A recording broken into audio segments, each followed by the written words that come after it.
Je m'appelle Claude. Je vais vous lire le chapitre numéro 5 du livre Le Petit Prince. Chaque jour, j'apprenais quelque chose sur la planète, sur le départ, sur le voyage. Ça venait tout doucement, au hasard des réflexions. C'est ainsi que le troisième jour, je connus le drame des baobabs.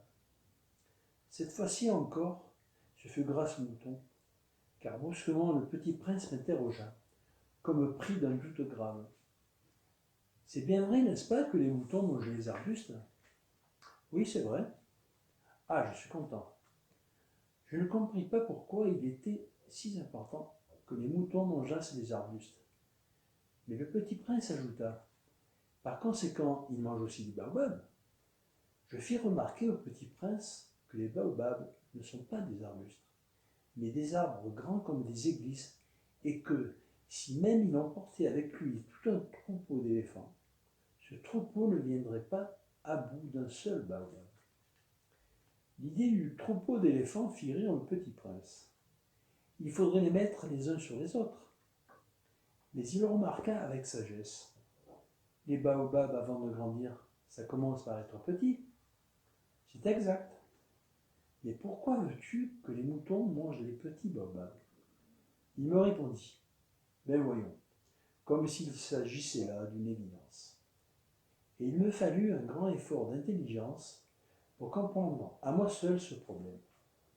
Et en effet, sur la planète du Petit Prince, il y avait, comme sur toutes les planètes, de bonnes herbes et de mauvaises herbes.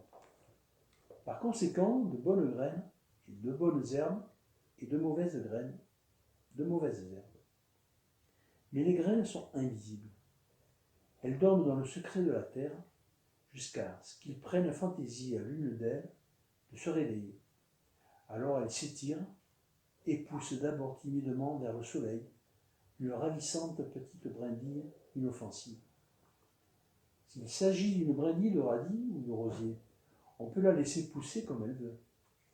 Mais s'il s'agit d'une mauvaise plante, il faut arracher la plante aussitôt, dès qu'on a su la reconnaître. Or, il y avait des graines terribles sur la planète du Petit Prince. C'étaient les graines de baobab. Le sol de la planète en était infesté.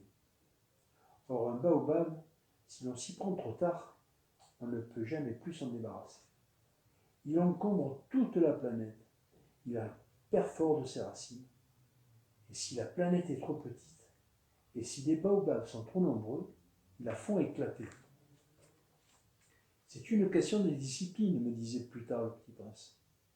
Quand on a terminé sa toilette du matin, il faut faire soigneusement la toilette de la planète. Il faut s'astreindre régulièrement à arracher les baobabs dès qu'on les distingue avec les rosiers auxquels ils ressemblent beaucoup quand ils sont très jeunes. C'est un travail très ennuyeux mais très facile. Et un jour, il me conseilla de m'appliquer à réussir un beau dessin, pour bien faire entrer ça dans la tête des enfants de chez moi. S'ils voyagent un jour, me disait-il, ça pourra leur servir. Il est quelquefois sans inconvénient de remettre à plus tard son travail. Mais s'il s'agit des baobabs, c'est toujours une catastrophe.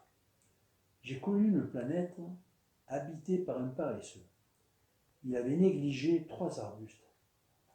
Et sur les indications du petit prince, j'ai dessiné cette planète-là. Je n'aime guère prendre le temps de moraliste, mais le danger des baobabs est si peu connu, et les risques courus par celui-ci, qui s'égarerait dans un astéroïde, sont si considérables que, pour une fois, je fais exception à ma réserve. Je dis, enfants, faites attention aux baobabs.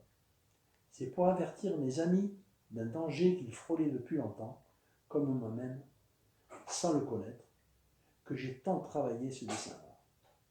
La leçon que je donnais en valait la peine.